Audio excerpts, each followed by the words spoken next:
Good morning students, कैसे हो आप सब। आज हमारा टॉपिक है एथिकल एस्पेक्ट्स ऑफ एडवर्टाइजिंग, यानी विज्ञापन के एथिक्स या एथिकल जो पहलू हैं, नैतिक पहलू की हम बात करेंगे। तो नैतिकता का मतलब हो सकता है कि हमें क्या करना चाहिए, क्या नहीं करना चाहिए। विज्ञापन के पॉइंट ऑफ व्यू से बहुत सारी एक्टिविटीज़ ऐसी है जो समाज के पॉइंट ऑफ व्यू से अच्छी या सही नहीं समझी जाती, राइट। और इस बात को आधार मानकर कुछ नॉर्म्स, कुछ स्टैंडर्ड्स फिक्स किए जाने चाहिए एडवर्टाइजिंग की एथिक्स को लेकर, कि क्योंकि हम विज्ञापन के ज़रिए आम आदमी से जुड़ने जा रहे हैं, तो हमारा उस आम आदमी के प्रति, उस समाज के प्रति एक मोरल ड्यूटी हमारी बनती है कि हम जो भी बात करने जा रहे हैं वो बात सत्य पे आधारित हो, वो फैक्ट्स पर बेस्ड हो, वो रियल हो, वो फेक ना हो, वो धोखा देने वाली ना हो, राइट। तो इसके लिए हमें ज़रूरी है कि हम ये चेक करें कि क्या विज्ञापन उन एथिक्स पर काम कर रहा है या नहीं कर रहा है, ठीक है। और ऐसा हमें क्यों लगता है, हमें ये ज़रूरत भी क्यों आई ये सोचने की कि क्या हम एथिक्स पे काम कर रहे हैं या नहीं। कारण ये है क्योंकि आजकल हम ये देख रहे हैं कि बहुत सारे एडवर्टीज़मेंट्स जो हैं वो इन नैतिक मूल्यों को जो है अवॉइड कर रहे हैं, उनको साइड लाइन कर रहे हैं। जैसे आप देख सकते हैं बहुत सारे ऐसे विज्ञापन, ऐसे ऐसे एडवर्टाइजमेंट्स आपको देखने को मिलते हैं जो गलत चीज़ें बता रहे हैं, जो आपको प्रोवोक कर रहे हैं, जो आपको महंगी चीज़ें लेने के लिए प्रेरित कर रहे हैं, जो आपको झूठे विज्ञापन दिखा रहे हैं, आपको प्रोडक्ट के बारे में गलत चीज़ें बता रहे हैं। तो कुल मिलाकर कहने का मतलब ये है कि ये सब चीज़ें नैतिकता के अगेंस्ट हैं, these are against ethics, right. तो एक बार हम ये देख लेंगे कि क्या ऐसा कोई अफेक्ट डाल रहा है विज्ञापन हमारे समाज पर। जैसे अगर हम संस्कृति की बात करें, हम अफेक्ट ऑन कल्चर की बात करें, तो आप देख सकते हैं कि बहुत सारे हैबिट्स हमारी चेंज हो गई हैं टाइम के हिसाब से। बहुत पहले और आज का टाइम में अगर आप कंपैरिजन करेंगे तो आप देख सकते हैं कि आपके रोज़ की दिनचर्या में, आपकी डेली जो लाइफस्टाइल है, आपका जो डेली की हैबिट्स हैं, उसमें नॉर्मल फूड की तरह, वो फूड जो हमारी खान पान का हिस्सा हुआ करता था, जो न्यूट्रिशियस माना जाता था, राइट, अब उसकी जगह जंक फूड ने ले ली है because of these advertisements, right. तो स्पेशली अगर हमारे बच्चों की हम बात करें या युवा वर्ग की भी बात करें, जो यूथ है, तो वो आज के टाइम में अगर हम इंडियन फूड की बात करें तो उसके कंपैरेटिवली जंक फूड खाना प्रेफर करते हैं। और ये इसका जो क्रेडिट है वो मैक्सिमम जो है वो एडवर्टीजमेंट्स को जाता है। तो हमारी फूड हैबिट्स जो एक तरीके से हम गलत डायरेक्शन की तरफ जा रहे हैं, उसका रीज़न जो है विज्ञापन को हम मान सकते हैं।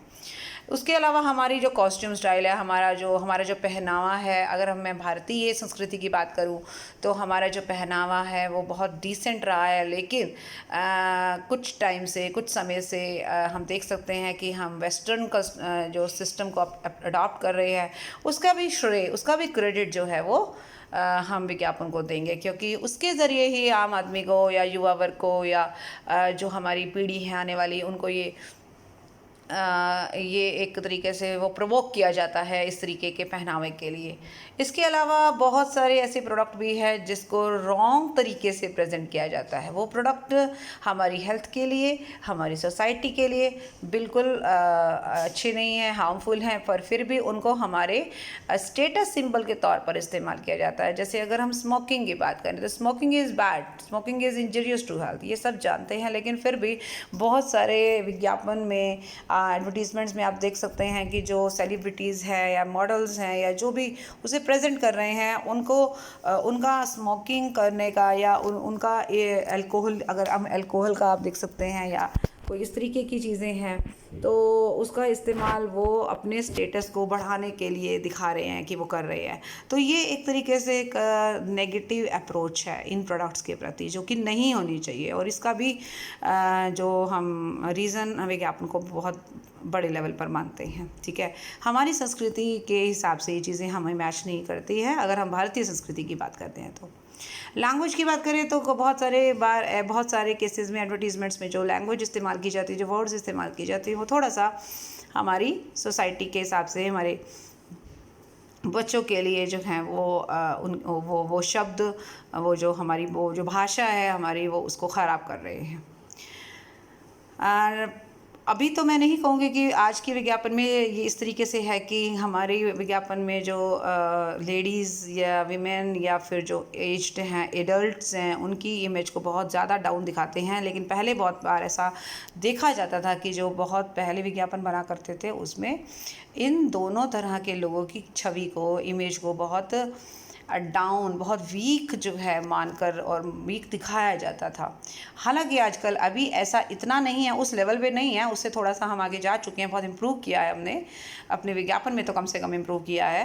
तो उन्हें अब हम थोड़ा सा हेल्दी एंड स्ट्रॉन्ग पर्सन के तौर पर सोसाइटी का एक इम्पॉर्टेंट पार्ट बनाकर जो है हम पेश करते हैं, और यही चीज़ हमें हमेशा से दिखाई जानी चाहिए थी। हम नेक्स्ट वह है हमारे बच्चों पर क्या प्रभाव है। डेफिनेटली जो ये इतनी सी बातें जो अभी हमने डिस्कस की हैं, उसका जो असर है वो हमारे सोसाइटी पे, स्पेशली हमारी आने वाली पीढ़ी पे, हमारे बच्चों पे, जो हमारे आगे आने वाले हमारे राष्ट्र के निर्माता जिसे हम कहते हैं, उनके ऊपर पड़ रहा है। उनकी फूड हैबिट्स पे है, उनकी डेली हैबिट्स पे है, उनके लाइफस्टाइल पे है, उनके पहनावे पे है, उनकी सोच पे है, राइट। उनका जो और इस तरीके का जो वो उनकी लैंग्वेज के ऊपर जो इफ़ेक्ट आ रहा है, और जिस तरीके का मीडिया एक कंटेंट उन्हें उनके आगे पेश कर रहा है, that is not good for their future, their character, their health. तो ये सारी चीज़ें जो हम कह सकते हैं कि वो नकारात्मक डायरेक्शन में हमें लेके जा रही है। Next is moral degradation. Definitely वो अभी बताया मैंने कि जैसे आप स्मोकिंग की बात करते हैं, जब आप अल्कोहल की बात करते हैं, या और चीज़ें आप देख सकते हैं, मान लीजिए पान मसाला है, इस तरीके की चीज़ें हैं, जो कॉस्मेटिक्स है, उस तरह की चीज़ें से हमारा जो है एक हमारी जो मूल्य हैं वो अब थोड़ा सा गड़बड़ा रहे हैं, और बच्चों और जो हमारे यूथ है उसकी सोच पर थोड़ा गलत असर हो रहा है। तो ये सारी चीज़ें विज्ञापन की वजह से है ना। हम लोग ज़्यादातर कहाँ देखते हैं, हम विज्ञापन में देखते हैं, हम एडवर्टीज़मेंट में देखते हैं। हालांकि ऐसा नहीं है, हम हमारी सराउंडिंग्स, हमारा फ्रेंड सर्कल, हमारी सोसाइटी, ये सारी चीज़ें तो ऑब्वियसली इनका इफेक्ट तो है ही, उसमें कोई डाउट नहीं है। बट अगर आपको घर बैठे बिठाए कुछ चीज़ों का असर आपके दिमाग पर हो रहा है, तो डेफिनेटली वो असर आपको मीडिया के थ्रू हो रहा है, और मीडिया में जो चीज़ आपके आगे परोसी जा रही है, जो आपको दिखाई जा रही है, उसकी वजह से है, right. Next is promotes materialism. Materialism means कि हम फिज़िकल गुड्स की तरफ ज़्यादा अट्रैक्ट हो रहे हैं। स्पेशली अगर हमसे बात की जाए तो हम महंगे ब्रांड्स की तरफ अट्रैक्ट होते हैं। हमें लगता है कि ब्रांड जितना ऊंचा, जितना महंगा है, उतना ही उसकी क्वालिटी अच्छी है। इस चीज़ को प्रोवोक किया जाता है, इस चीज़ को हमारे दिमाग में बिठाने की कोशिश की जाती है। अगर एक सेलिब्रिटी किसी चीज़ का विज्ञापन कर रहा है, then I think that product is very much good in comparison of other products. तो कहने का मेरा अभिप्राय ये है कि गलत तरीके से, या अगर उसकी क्वालिटी वाकई में उतनी अच्छी नहीं है और आप उसको के बारे में बहुत ज़्यादा बढ़ा चढ़ा कर बता रहे हैं, that is not good. That is just कि आप उनको डिच कर रहे हैं, आप उनको फेक चीज़ें दिखा रहे हैं, और आप उनको प्रोवोक कर रहे हैं। सामाजिक बुराइयों को बढ़ावा, वो सामाजिक बुराइयों में ऑब्वियसली अगर हम इन चीज़ों के जैसे सिगरेट है या कॉस्मेटिक्स है, और कई बार तो हमें कुछ एडवर्टीजमेंट्स ऐसे भी देखने को मिलते हैं जहाँ पर थोड़ा सा लैंग्वेज अच्छी नहीं यूज़ कर रहे, या फिर कुछ इस तरीके की उसमें हिंसा या कुछ इस तरीके की चीज़ें दिखाते हैं जो कि हमारे लिए अच्छी नहीं है, राइट, हमारे समाज के लिए सही नहीं है। Next is miss applied fact. तो जो भी फैक्ट्स, कई बार फैक्ट्स भी दिखाते हैं, लेकिन फैक्ट्स जो है वो उसको भी मैनिपुलेट कर देते हैं। जैसे यहाँ पे भी एग्जांपल दे रखा है, मेड इन यूके। अब यूके का मतलब हम नॉर्मली यूनाइटेड किंगडम मानेंगे, लेकिन यहाँ मेड इन यूके का मतलब उत्तरकाशी है, जो कि इंडिया के अंदर एक जगह है। तो एक बार सुनने वाले के दिमाग में तो डेफिनेटली यूके यानी कि यूनाइटेड किंगडम का ही ख्याल आएगा। सिमिलरली और भी बहुत सारे ऐसे वर्ड्स हैं जिनको इस तरीके से इस्तेमाल किया जाता है कि उसका मीनिंग कस्टमर या ऑडियंस कुछ और लेकर चलता है, जो कि मिसलीडिंग है। फीलिंग ऑफ इनसिक्योरिटी की फीलिंग, मतलब जैसे LIC अपने इंश्योरेंस के स्कीम्स का ऐड करेगी या फिर कोई और इस तरीके की चीज़ें हैं जो अपने प्रोडक्ट को, अपनी सर्विसेज को बेचना चाहती हैं, बट कस्टमर के, ऑडियंस के या अपने बायर के दिमाग में एक डर डालकर, एक भय दिखाकर, एक परेशानी दिखाकर, इस तरीके की फीलिंग लाकर, इनसिक्योरिटी की फीलिंग लाकर आप उसको प्रोडक्ट लेने के लिए मजबूर करते हैं। That is not good. Next is backdoor popularity of brands of prohibited goods. Prohibited goods means कि ऐसी गुड्स जिनका सरकार कहती है कि नहीं, आप इसका विज्ञापन नहीं कर सकते। फॉर एग्जांपल अल्कोहल का विज्ञापन हमने अगर नहीं कर सकते, लेकिन हमें अल्कोहल बेचना तो है ही, तो ऑब्वियसली मैन्युफैक्चरर उसके लिए भी कोई ना कोई स्ट्रैटेजी अडॉप्ट करेंगे, राइट। तो ऐसा अक्सर देखा गया है कि उससे मिलते जुलते नाम का कोई और प्रोडक्ट मार्केट में निकाला जाता है सेम मैन्युफैक्चरर के द्वारा, एंड उसकी ऐड के साथ साथ इनडायरेक्टली जो है वो अपने उस प्रोहिबिटेड ऐड की भी गुड्स की ऐड भी कर देते हैं, जो आप सीधे तरीके से लोगों को नहीं बता सकते, वो आप बैकडोर से उसकी एंट्री करते हैं। जिस चीज़ का विज्ञापन हम सीधे तरीके से मीडिया में नहीं दे सकते या किसी भी चैनल पर या किसी भी कम्युनिकेशन के थ्रू हम अपने कस्टमर को, अपने बायर को नहीं बता सकते, उसका तरीका हमने ये खोज लिया है कि हम उसको बैकडोर एंट्री देंगे, राइट। तो हम अपने नॉर्मल प्रोडक्ट के साथ उसकी इस तरीके से उसकी मर्जिंग करेंगे कि सामने वाले को जो हम बताना चाहते हैं वो भी पता लग जाए और हम भी किसी गलत तरीके से फंस ना जाएं, हम किसी रूल के अगेंस्ट जाने में इन्वॉल्व ना माने जाए। इस तरीके की भी, मतलब एक तरीके से ये आप इसको चालाकी कह सकते हैं, आप इसको धोखाधड़ी कह सकते हैं, आप इसको बैकडोर एंट्री कह सकते हैं। तो इस तरीके से बहुत सारे प्रोडक्ट के नाम जानबूझकर मिलते जुलते रखे जाते हैं ताकि उन प्रोडक्ट्स की भी ऐड की जा सके इनडायरेक्टली, जिसकी ऐड आप डायरेक्टली नहीं कर सकते। Next is bait advertising. Bait advertising का मतलब है कि आप उनको लालच दे रहे हैं, ठीक है।